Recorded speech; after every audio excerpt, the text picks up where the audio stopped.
యేసు ప్రభువారు ఈ లోకానికి రావడానికి కారణము, దేని కొరకు వచ్చారు అన్నది అంటే, యేసు ప్రభువారంట నశించిపోతున్న వారిని వెతికి రక్షించడానికి ఈ లోకానికి వచ్చారు. హల్లెలూయా, హల్లెలూయా. దేని బిడ్డలారా, యేసు ప్రభువారు పుట్టుకను గూర్చి మనం అనేకమైన వాక్యాలు, అనేకమైన మెసేజ్లు మనం వింటానే ఉన్నాం.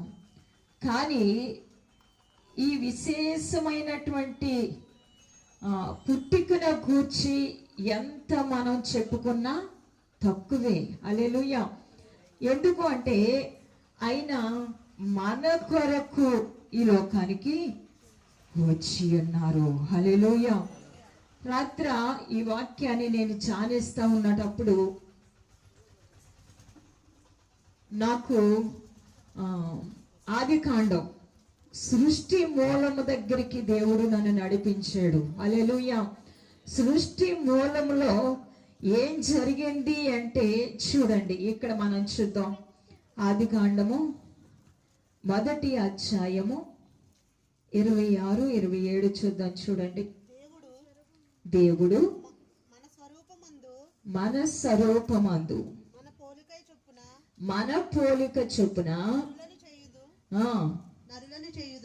నరులను చేయుదుము, వారు సముద్రపు చేపలను, ఆకాశ పక్షులను, పశువులను, చెప్పండి, సమస్త భూమిని, భూమి మీద ప్రాకు ప్రతి జంతువును ఏలుదురు కాకనియు పలికెను. హల్లెలూయా, హల్లెలూయా. ఇక్కడ దేవుడు భూమి ఆకాశాన్ని సృష్టించినప్పుడు, ఆయన సర్వ సృష్టిని చేసినప్పుడు ఏం చేశాడు అంటే, ఈ ఎన్ని సృష్టించిన వృక్షాలని సృష్టించాడు. అవి మంచి ఫలాలను ఇస్తూ ఉన్నాయి, కాయల్ని ఇస్తూ ఉన్నాయి. భూమిని సృష్టించాడు, సముద్రానికి సరద్దులు వేశాడు. ఇవన్నీ చేసిన దేవుడికి ఏం కలిగింది అంటే అసంతృప్తి. హల్లెలూయా, హల్లెలూయా. అసంతృప్తి కలిగింది.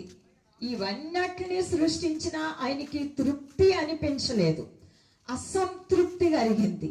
అందుకని ఇప్పుడు ఏం చేస్తున్నాడు అంటే చూడండి, ఒక మాట, ఒక ఉదాహరణ మీకు చెప్తాను. పెళ్ళయ్యి ఒక 5 సంవత్సరాలు అయ్యేంత వరకు భర్త భార్యలుగా చక్కగా నడిచి వెళ్ళిపోతుంది. కానీ 5 సంవత్సరాలు అయిన తర్వాత పిల్లలు పుట్టలేదు అనుకోండి, ఇరుగు పొరుగు వారి పిల్లల్ని పెట్టుకున్నంత మాత్రాన వాళ్ళకి ఏమైనా తృప్తి ఉంటుందా? వాళ్ళకి ఏమీ కూడా తృప్తి ఉండదు. ఎందుకంటే వాళ్ళలో నుండి రావాలి. హల్లెలూయా, హల్లెలూయా. అలాగే ఇక్కడ దేవుడు అయిన యెహోవా ఏం చేశాడు అంటే, ఈ అన్ని సృష్టించినప్పటికీ అసంతృప్తిగా ఉంది.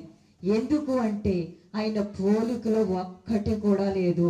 హల్లెలూయా, హల్లెలూయా. ఆయన పోలికలో ఒక్కటి కూడా లేదు. అన్ని రమ్యముగా కనపడుతున్నాయి, అందంగా కనపడుతున్నాయి, సుందరముగా కనపడుతున్నాయి. కానీ ఒక్కటి కూడా ఆయన పోలికలో లేదు. కాబట్టి ఆయనకి ఎలాగ అనిపించిందంటే తృప్తి లేదు. హల్లెలూయా. తృప్తి లేని కారణాన్ని బట్టి ఇక్కడ ఏమంటున్నాడు అంటే, మన పోలిక చొప్పున ఒక నరుణ్ణి చేద్దాము. హల్లెలూయా, హల్లెలూయా. ఇక్కడ నరుణ్ణి చేశాడు నిజమే. ఎవరి పోలిక చొప్పున? దేవుని పోలిక చొప్పున చేశాడు. నీ బిడ్డ నీ పోలికే వస్తుంది అంటే మనం ఎవరి పోలికలో ఉన్నాం? దేవుని బిడ్డలం కాబట్టి దేవుని పోలికలోనే ఉన్నాం. ఇప్పుడు తృప్తి ఉంది ఆయనకి. ఆ తృప్తి మీద ఎవరు దెబ్బ కొట్టారు అంటే దుష్టుడు దెబ్బ కొట్టాడు. హల్లెలూయా, హల్లెలూయా. ఒకప్పుడు ఆయన ఆ దుష్టుడు అపవాదిగాని పిలువబడుతున్నటువంటి ఆ దూత ఏం చేసేది అంటే దేవుని దగ్గర చక్కగా పాటలు పాడి సంగీతముతో దేవుని మహిమ పరిచే దూతకి గర్వం వచ్చి ఎక్కడికి వచ్చిందంట? భూమి మీదకి వచ్చింది. హల్లెలూయా. భూమి మీదకి వచ్చినప్పుడు దేవుడి దగ్గర ఉన్న సదుపాయము లేదు. ఎందుకంటే దేవుడు భూమికి ఏమిచ్చాడు? రాత్రి పగలు ఇచ్చాడు. పరలోకంలో ఏం లేదు, రాత్రి పగలు లేదు. ఆ నిత్య వెలుగులో ఉండి కింద పడింది. కింద పడి చీకటిని అనుభవిస్తుంది, వర్షాన్ని అనుభవిస్తుంది, ఇవన్నీ అనుభవిస్తుంది. కాబట్టి వీళ్ళైతే దేవుని స్వరూపమందు సృజించబడి వీళ్ళు ఏం చేస్తా ఉన్నారంటే దేవుని మహిమలో ఆనందిస్తా ఉన్నారు. హల్లెలూయా. ఇలాగ ఆనందించినప్పుడు వాడుకున్న స్వభావం ఏంటి? ఒకటి గర్వము, రెండోది అసూయ. ఎవరన్నా బాగుంటే వారవలేదు, అసూయ. అసూయతో ఏం చేసిందంటే దేవుడికి మానవుడికి ఉన్న సంబంధాన్ని తెంచేసింది. హల్లెలూయా, హల్లెలూయా. తెంచేసి ఇక్కడ ఏం చేస్తా ఉందంటే ఈ స్వరూపమందున్న మానవుణ్ణి దేవుడికి దూరం చేసింది. హల్లెలూయా.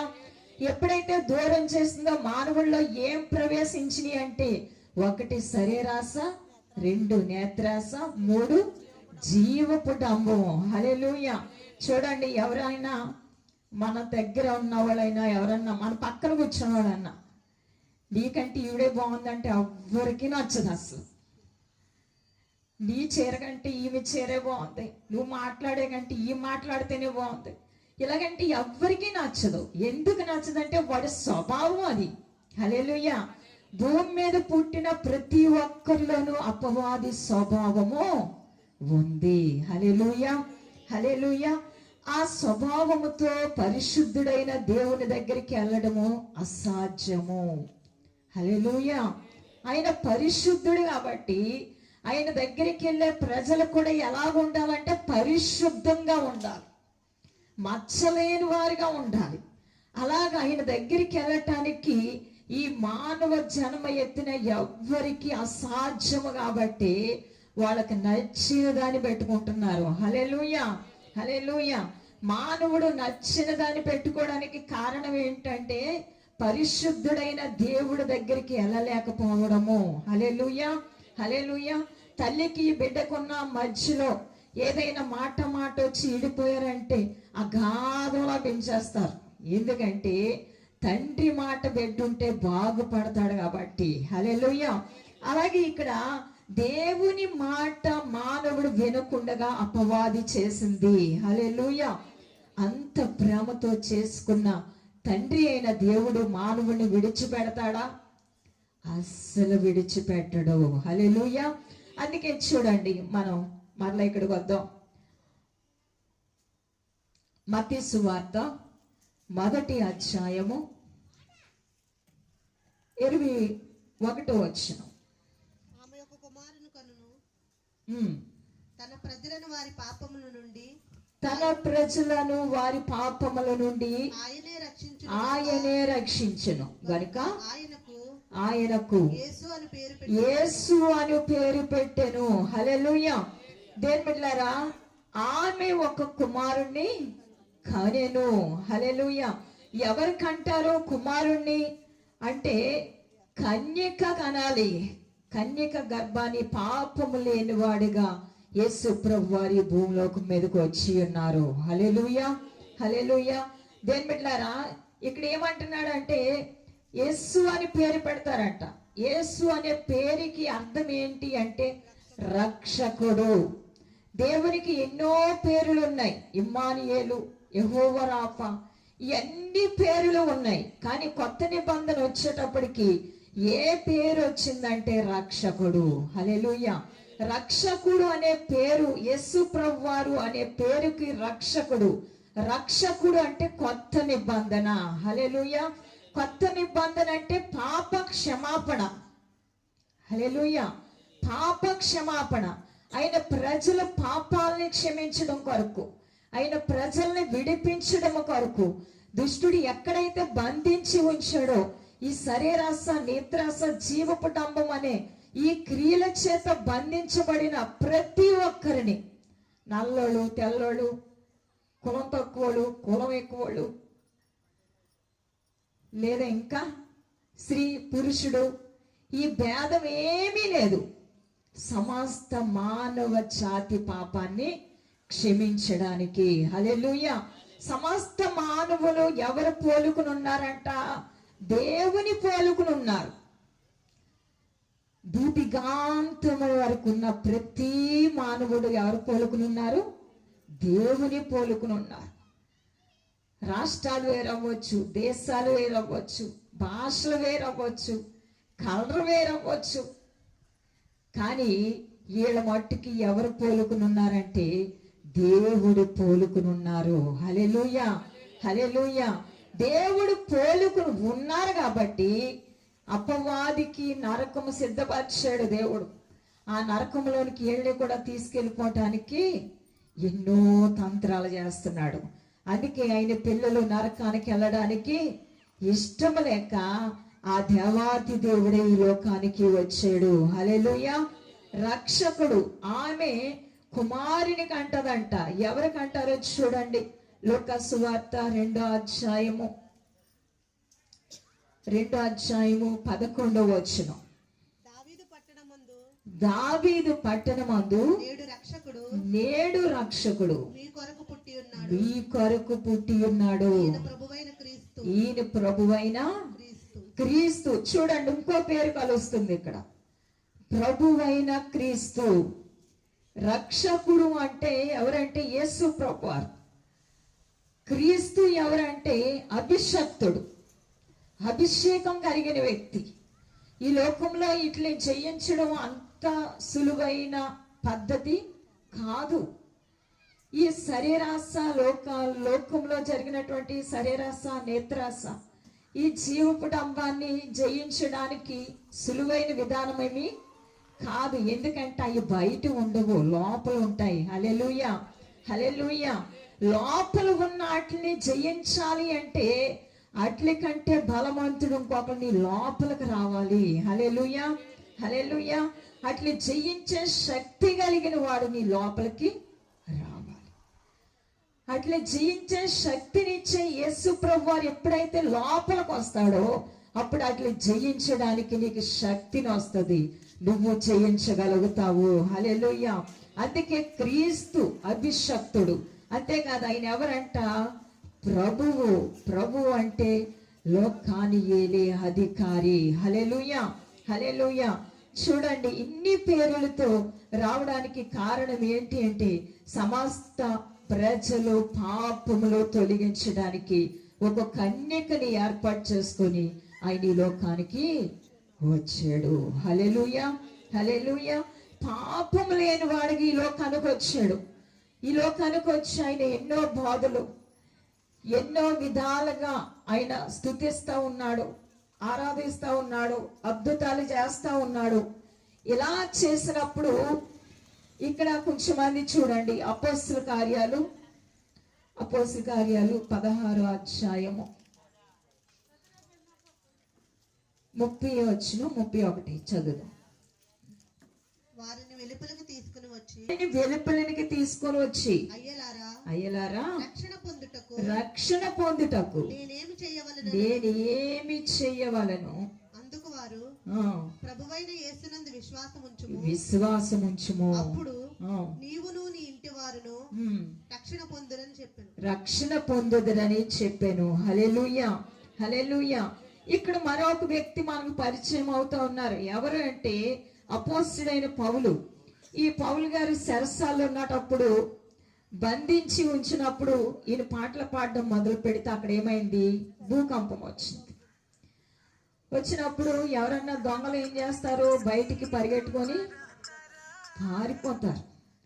కానీ ఈయన దేవుని యందు భయభక్తులు కలిగిన వ్యక్తి కాబట్టి, ఈయన దేవుడు ఏది చెప్పితే అది చేస్తాడు కాబట్టి ఈయన ఏం చేస్తా ఉన్నాడు అంటే పారిపోకుండా నిలబడి అతను ఆ ఇంటికాల అతను ఏం చేస్తున్నాడంటే చనిపోవడానికి కత్తి తీసుకొని, అయ్యో వీళ్ళు వెళ్ళిపోయారని చెప్తే మమ్మల్ని రాజు వచ్చి చంపేస్తాడు, ఆయన చంపేశాం కంటే మేమే చచ్చిపోవడం మంచిది కదని పొడిచేసుకుంటా రెడీ అయిపోతా ఉన్నాడు.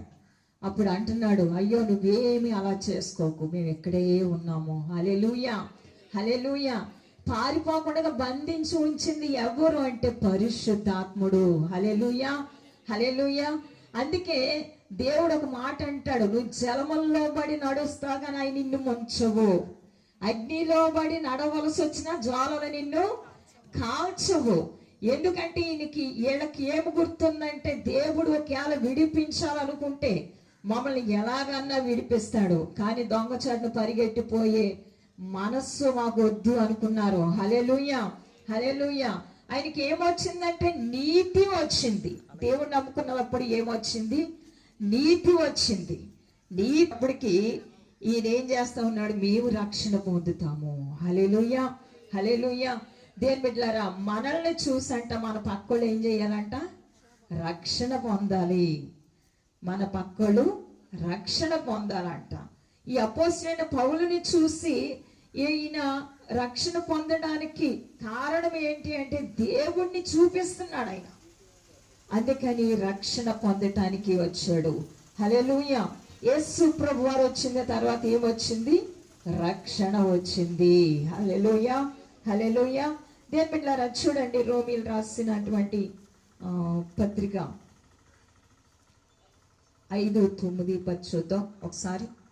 కాబట్టి ఆయన రక్తం వలన ఇప్పుడు నీతిమంతులుగా తీర్చబడి మరింత నిశ్చయముగా ఆయన ద్వారా ఉగ్రత నుండి రక్షింపబడుదుము.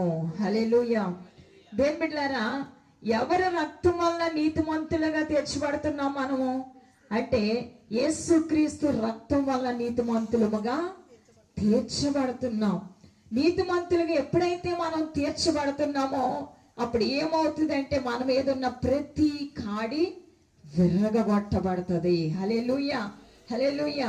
దేవుడు అంటాడు, ఆకాశము నుండి యెహోవా తొంగు చూడగా నీతిమంతుడు లేడు, ఒక్కడును లేడు. హల్లెలూయా. కానీ ఇప్పుడు ఏమంటున్నాడంటే యేసుక్రీస్తు రక్తం వలన మనం నీతిమంతులుగా తీర్చబడుతున్నాం. సర్వ మానవ పాపాలు పోగొట్టి నీతిమంతులుగా నిలబెడతా ఉన్నాడు. హల్లెలూయా, హల్లెలూయా. దేవుడు ఈ లోకానికి ఎందుకు వచ్చాడంటే అవ్వ ఆదాము తోటలో కోల్పోయినటువంటి నీతి మరలా తిరిగి ఇవ్వడానికి వచ్చాడు. హల్లెలూయా, హల్లెలూయా. నీతిమంతులుగా తీర్చబడిన మనమంట చూడనమ్మా, శత్రువులమై ఉండగా ఆయన కుమారుని మరణము ద్వారా మనము దేవునితో సమాధాన పడినట్లు వారమై ఆయన జీవించుట చేత మరీ నిశ్చయముగా రక్షింపబడుదుము. హల్లెలూయా, హల్లెలూయా. ఆయన జీవిస్తున్నాడు కనుక మనం ఏం చేస్తామంటే మరీ నిశ్చయముగా రక్షించబడతాం. మరీ నిశ్చయముగా రక్షించబడతాము. హల్లెలూయా. దేని బిడ్డలారా, ఇక్కడ ఏమంటున్నాడంటే దేవుడికి మానవుడికి ఉన్నటువంటి సంబంధము తెగిపోయిన తర్వాత దేవుడు ఎందుకు వచ్చాడంట? దేవుడికి మానవుడికి సంబంధం కలుపుతా వచ్చాడు. హల్లెలూయా, హల్లెలూయా. దేవుడికి మానవుడికి సంబంధం కలిపి నిశ్చయముగా జీవించినట్లుగా. ఎప్పుడంట? మనం నీతిమంతులంగా ఉన్నప్పుడు కాదు, దేవుడికి మనం పూజ చేసినప్పుడు కాదు, దేవుడిని మనం కొలిసినప్పుడు కాదు, నువ్వే దేవుడు ప్రభు అని మనం అనడాన్ని కూడా కాదు. యేసు ప్రభు వారు ఎవరో మనకు తెలియక ముందు ఆయన రక్తాన్ని గార్చి ఆయనే మనల్ని ప్రేమిస్తున్నాడు. హల్లెలూయా, హల్లెలూయా. ఆయన ప్రేమను బట్టి వచ్చాడు మన దగ్గరికి. వచ్చి ఇక్కడ ఏం చేస్తున్నాడంటే మనకి నిశ్చయముగా రక్షణ మనకి కలగజేసేను. హల్లెలూయా. మనల్ని రక్షించేవారు ఎవరంటే యేసు ప్రభువారు. హల్లెలూయా, హల్లెలూయా. రోగము నుండి, బాధ నుండి, భయము నుండి, వ్యాధుల నుండి, సమస్యల నుండి, ఇరుకుల నుండి, ఇబ్బందుల నుండి, అన్నిటి నుండి మనల్ని రక్షించేవారు ఎవరంటే యేసు ప్రభువు. హల్లెలూయా, హల్లెలూయా. అందుకే దేవుడు ఒక మాట అంటాడు, రోగులకే వైద్యుడు కానీ ఆరోగ్యం గల వారికి వైద్యుడు అక్కర్లేదు. అలాగే లోకంలో ఉన్నవారు అందరూ పరిశుద్ధులా అంటే ఈ 3 పాపాలు ప్రతి ఒక్కరిలో ఉన్నాయి. ఎవరైతే బలహీనత ఉన్నదని గుర్తిస్తారో వాళ్ళే దేవుడి దగ్గరికి వెళతారు, వాళ్ళే డాక్టర్ దగ్గరికి వెళతారు. ఎవరైతే మనం జన్మ కర్మ పాపం ఏలుబడి మనల్ని చేస్తుందని గుర్తిస్తారో వాళ్ళే విడుదల ఇచ్చే వాళ్ళ దగ్గరికి వెళతారు. హల్లెలూయా, హల్లెలూయా. దేవుని బిడ్డలారా, చూడండి, ఇంకో మాట మనం చూసుకొని ముగించుకుందాం. రోమీయులు రాసినటువంటి యోహాను మొదటి పత్రిక 4వ అధ్యాయము చూద్దాం. ఆయన ద్వారా మనము ఆయన ద్వారా జీవించినట్లు దేవుడు తన అద్వితీయ కుమారుని లోకములోనికి పంపెను. దీని వలన దేవుడు మన యందుంచిన ప్రేమ ప్రత్యక్షమాయను. హల్లెలూయా, హల్లెలూయా. దేవుని బిడ్డలారా, మనము ఆయన ద్వారా జీవించినట్లు. హల్లెలూయా. ఈ లోకంలో చూడండి, అనేకమైన విధాలమైనటువంటి భయాలు. ఏదో జరగకపోయినా ఏదో జరిగినట్టు భయపడిపోతా ఉంటారు. రాత్రి కల వస్తే పొద్దుట అదే తలుచుకొని భయపడిన వాళ్ళు కూడా ఉన్నారు. నాకు కల వచ్చిందంటే నెరవేరిపోతుందండి అని అదే భ్రమలో ఉన్నవాళ్ళు కూడా ఉన్నారు. మనం ఏమన్నా దేవుళ్ళవా ఏంటి? మనం ఏమన్నా మంచి మనసుతో పరిపూర్ణంగా ప్రార్థన చేసుకొని పండుకుంటే కల వస్తే నెరవేరిపోతుంది అనడానికి అదేం కాదు. నీ మనస్సు దేన్నైతే ఒప్పుకుంటుందో దాన్ని నువ్వు చూస్తున్నావు అంతే. నీ కల వచ్చినంత మాత్రాన అదేమీ నెరవేర్చబడదు. నీ మాటలతో ఒప్పుకుంటున్నావు. నీ మాటలతో నాకు రాత్రి వాళ్ళకి ఏదైనట్టు, వీళ్ళకి ఏదో ఉన్నట్టు, వాళ్ళకి అదైనట్టు, వీళ్ళకి ఇదైనట్టు వచ్చిందంటే నోటితో ఒప్పుకుంటే అది బలం పొందుకుంటుంది. అది నీకు కల వచ్చినంత మాత్రాన ఏది అయిపోదు. హల్లెలూయా, హల్లెలూయా. ఎందుకంటే ఇందులో నాకు కూడా కొంచెం చాలా అనుభవం ఉంది. హల్లెలూయా, హల్లెలూయా. కల వస్తే చాలా సంవత్సరాల తర్వాత నేను కూడా తెలుసుకున్నాను దీన్ని. ఎందుకంటే దేవుని బిడ్డలారా, మనకి ఏమనిపిస్తుంది అంటే మనం ప్రార్థన చేస్తున్నాం కదా, దేవుడు చూపించేస్తున్నాడు మనకి అని అనిపిస్తుంది. అదేమీ కాదు. దేవుడు కీడికి కర్త కాదు. హల్లెలూయా, హల్లెలూయా. ఆయన మేలుకి కర్త. మేలుకి కర్త అయినా మేలు చేసేవాడు. ఆయనకి మేలు చేయడమే తెలుసు. ఆయనకి ప్రేమించడమే తెలుసు. ఆయనకి మనకి జీవాన్ని ఇవ్వడమే తెలుసు. మనకు ఆయుష్ పెంచడమే ఆయనకి తెలుసు తప్ప మరొకటి ఆయనకి తెలీదు. హల్లెలూయా. మరొకటి చేసేవాడైతే ప్రాణం పెట్టినంతగా మనం ప్రేమించేవాడే కాదు. హల్లెలూయా, హల్లెలూయా. ఆయన ఇచ్చిన రక్షణని, ఆయన ఇచ్చినటువంటి ఆయుష్ని, ఆయన ఇచ్చిన ఆరోగ్యాన్ని, ఆయన ఇచ్చే సంపదని, ఆయన ఇచ్చే భాగ్యాన్ని, ఆయన ఇచ్చే మనశ్శాంతిని అనుభవించకుండా చేయడానికి నువ్వు ఇంకా కాసేపుడికి లెగిస్తావు అనగానే ఏం చేస్తుందంటే ఏదో ఒకటి చూపిస్తుంది. హల్లెలూయా, హల్లెలూయా. అందుకే మన వాళ్ళు చాలా మంది అంటారు కదా, తెల్లవారుజామున వచ్చిందండి అంటారు. ఎందుకంటే తెల్లవారుజామున నీకు మెలకు వస్తుందని వాడికి తెలుసు కాబట్టి చూపిస్తుంది. హల్లెలూయా, హల్లెలూయా. అప్పుడు మనం ఏం చెయ్యాలంటే దేవుడి దగ్గర ప్రార్థన చేసి ఆయన చేతుల్లో పెట్టాలి. హల్లెలూయా. అలాంటి భయం నుండి కూడా విడిపించడానికి దేవుడి లోకానికి వచ్చాడు. హల్లెలూయా, హల్లెలూయా. అందుకని ఇక్కడ ఏమంటున్నాడు చూడండి, అలాంటి భయము నుండి విడిపించంట ఆయన ద్వారా మనం జీవిస్తాము. అన్ని భయాలు పట్టుకెళ్ళి, అన్ని పరిస్థితులు పట్టుకెళ్ళి, అన్ని సమస్యలు పట్టుకెళ్ళి దేవుడి చేతిలో పెడితే ఆయన ద్వారాగా మనం సంతోషంగా సమాధానంగా జీవిస్తాము. హల్లెలూయా, హల్లెలూయా. దేవుని బిడ్డలారా, ఇంకా 10వ వచనం మనం చూద్దాం. చూడండి, మనము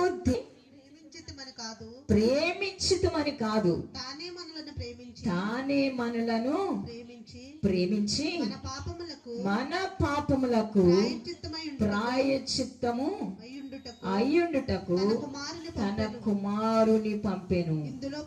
ఇందులో ప్రేమ ఉన్నది. హల్లెలూయా. యేసు ప్రభువు వారి లోకానికి రావటానికి కారణం ఏంటి అంటే ప్రేమ. హల్లెలూయా. ఆయన స్వరూపమందున్న మానవుడు అంటే ఆయనకి పిచ్చి ప్రేమ. ఆయన చేతులతో చేసుకున్నవాడు. అయ్యో నేను చాలా డబ్బులు పెట్టుకున్నానండి ఈ వస్తువుని, ఊరికి చేయి దారిపోయిందండి అంట కదా. బంగారం ఏదన్నా ఇంత ముక్క పడిపోతేనే ఎంత ఎదుగుతామో, ఇంత ముక్క చిన్నది ఒక 1000 రూపాయలు 1500 పెడితే ఏమవుతుంది? ముక్కు పొడక వస్తుంది. ఏమన్నా అది జారిపోతే ఎంత ఎదుగుతామో. హల్లెలూయా. దేవుడు మనల్ని బంగారంతో కొనలేదు, ఎండుతోనూ ఆస్తులతోనూ కొనలేదు, విలువైన ఆయన రక్తముతో కొన్నాడు. హల్లెలూయా, హల్లెలూయా. ఇక్కడ మనం ఆలోచించాలి. ఊరికి ఏమంటామంటే మనం రక్తంతో కొనబడ్డామంటాం, కానీ దేవుని బిడ్డ ఆయనకి ఎంత ప్రేమ అంటే ఆయన రక్తము కంటే నిన్ను ఎక్కువ ప్రేమించాడు. హల్లెలూయా, హల్లెలూయా. ఆయన ప్రాణము కంటే, ఆయన రక్తము కంటే నిన్ను ఎక్కువ ప్రేమించాడు. నువ్వు ఉన్న సమస్యల్లో ఉంచడానికి కాదు, నువ్వు ఉన్న స్థితిలో ఉంచడానికి కాదు, నువ్వు ఉన్న అనారోగ్యంలో ఉంచడానికి కాదు, నువ్వు ఎలా పడితే పడని వదిలేయడానికి కాదు. ఎందుకు అంటే ఆయన ప్రాణాన్ని ఇచ్చేసాడంటే నీకు కలిగిన ప్రతి సమస్య నుండి బయటికి తీసుకొచ్చి నువ్వు అనుకున్నట్లు కాకుండా దేవుడు అనుకున్నట్లుగా నిన్ను జీవింపజేస్తాడు. హల్లెలూయా, హల్లెలూయా. ఆయన ఆశీర్వదిస్తాడు. తండ్రి ఎప్పుడు పిల్లలంట పైవారిగా ఉండాలనుకుంటాడంట. హల్లెలూయా, హల్లెలూయా. ఆయనకు పుట్టిన పిల్లల్ని ఏ తల్లిదండ్రులు కూడా అటు ఇటు తిరిగేవారుగానో, ఇంకొకరి దగ్గర చేజాపుకొని తినేవారుగానో ఉండాలని ఏ తల్లిదండ్రులు కూడా కోరుకోరు. అంతకంటే విలువైన ప్రేమ కలిగిన దేవుడు. మనల్ని ప్రేమిస్తున్నామని కాదు, ఆయనే మనల్ని ప్రేమించాడు. అయ్యో నన్ను కనుక్కోవడానికి రావాలి అనుకున్నా వాళ్ళకి నాకు ఈ పాపం అనే అడ్డుగాడు ఉండిపోయింది, దీన్ని తొలగించుకోవడం వాళ్ళ తరము కాదు, దీన్ని నేనే తొలగిస్తాను. కొంచెం ప్రయత్నం చేశారు కదా పాత నిబంధనలో. గొర్రెలను అర్పించి, ఎడ్లను అర్పించి, గువ్వలను అర్పించి ప్రయత్నం చేశారు, కానీ ఆ ప్రయత్నం వలన పని అవ్వలేదు. హల్లెలూయా, హల్లెలూయా. ఇప్పుడు యేసు ప్రభువారి రక్తము చేత మనం ఏం చేయబడ్డామంటే దేవునికి సమీపస్తులయ్యాము. హల్లెలూయా, హల్లెలూయా. దేవుడు సమీపస్తులుగా ఉండటానికే ఈ లోకానికి ఆయన వచ్చి ఉన్నారని దేవుని వాక్యం సెలవిస్తూ ఉంది. దేని బిడ్డలారా, అపోస్తల కార్యాల్లో అదేమంటాడంటే చూడండి, ఈ మాట చదివి మనం ముగించుకుందాం.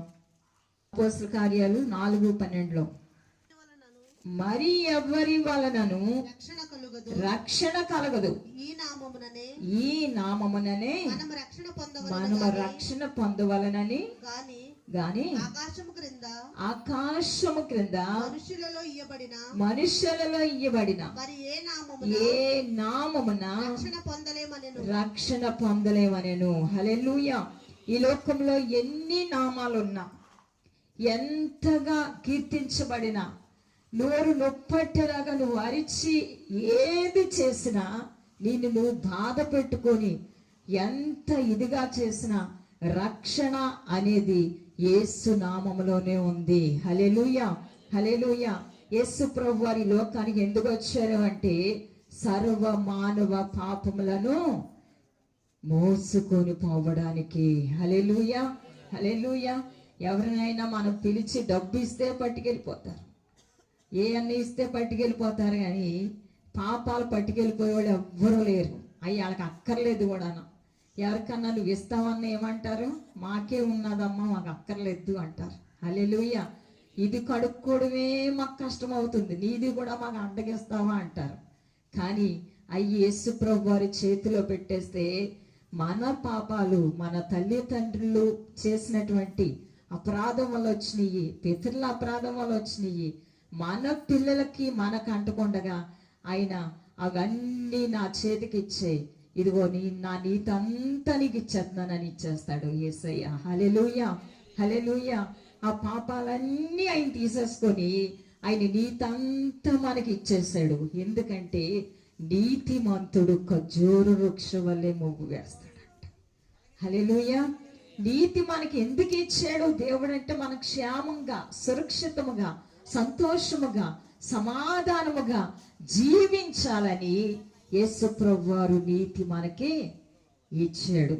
ఆ నీతిలో ఎన్నో ఆశీర్వాదాలు, అవసరమైన ప్రతి ఆశీర్వాదము ఆ నీతిలో ఉంది. కాబట్టి యేసు ప్రభువారు ఈ లోకానికి ఎందుకు వచ్చారంటే మన మీదున్న శిక్ష తొలగించి పాపం అనే శిక్ష తొలగించి ఆయన నీతి అనే కిరీటం మనకి ఇచ్చి మనల్ని సురక్షితంగా జీవింప చేయడానికి. హల్లెలూయా, హల్లెలూయా. ఎవరైతే నోటితో ఒప్పుకుంటారో వాళ్ళు యేసు నామములో రక్షణ పొంది ఉన్నారు. అలాంటి కృప దేవుడు మనందరికీ అనుగ్రహించునుగాక. ఆమేన్.